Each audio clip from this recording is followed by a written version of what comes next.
The themes of this year's COP26 have never been more timely. At a time when Indigenous activists are demanding a greater stake in the decision-making process over areas that they've lived in for thousands of years, young people are no longer clinging on to the empty promises of politicians and are creating climate action themselves. At a time when environmental and ecological systems are being ruined by our sustained lack of tackling the climate crisis, now is the time for action. Over the course of the last 4 to 5 years, I have travelled across Africa and the Pacific, connecting with rural, Indigenous and displaced communities, understanding where they fit into the global ecological landscape.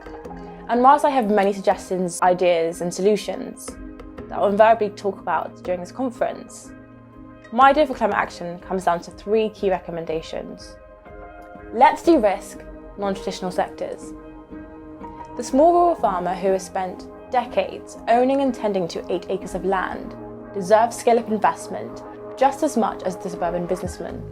And whilst initiatives like the International Fund for Agricultural Development's $200 million pledge during the height of the pandemic to invest in small-scale farmers are commendable, we also need to tackle the knowledge deficits that exist amongst rural farming communities so that they are able to create permanent systems and businesses that mean that governments spend less time importing goods from overseas and more time cultivating their own. That is carbon responsible investing. Let's invest in the unconventional. If investors are truly looking to innovate, that means we need to include all perspectives within financial deliberations. The Indigenous group, with centuries of land cultivation traditions and ecological preservation ideas. The refugee camp creating sustainable cities. And the young tech entrepreneur finding innovative ways to tackle climate volatility. Truly responsive investors can have transformative effects on the landscape of global financing. This year's COP26 is all about disruptive ways of tackling a climate emergency.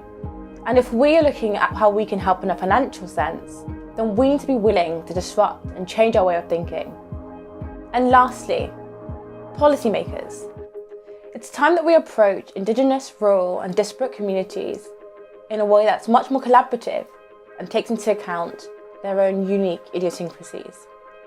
Let's recognise centuries of oral tradition as meaningful strategies in environmental policy, and let's compensate them as partners in sharing their knowledge.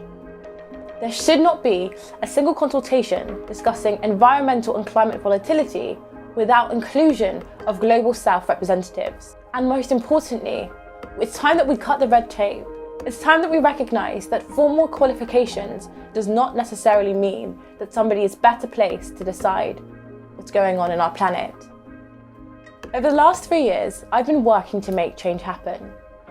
I've consulted with some of the major stakeholders in international development and public policy, living amongst some of the world's most remote communities, learning about their culture ways, and most importantly, why things need to change. After a meaningful consultation at GLF in 2019, Gatekeepers, or Walinda Lingo, was born. Walinda Lingo is an ethnographic research consultancy specialising in Indigenous, displaced and disparate groups across Africa and the Pacific. And through a mixture of ethnographic studies, policy and business consultations, we are working to meaningfully include these groups in global policy and strategies, working with local businesses and financial partners to make change happen. We've got a long way to go before our Spring 2022 launch. But in the meantime, we've travelled across 3 continents and in over 12 countries, collating real-life ethnographies and drafting policy solutions on some of the most contentious issues across Indigenous rights, human rights abuses, and climate change. Being a climate activist in 2021 isn't about glory seeking. It's not about having all the right answers, but it's about taking the risk to come into rooms like the ones that we're in today and come up with meaningful solutions for change.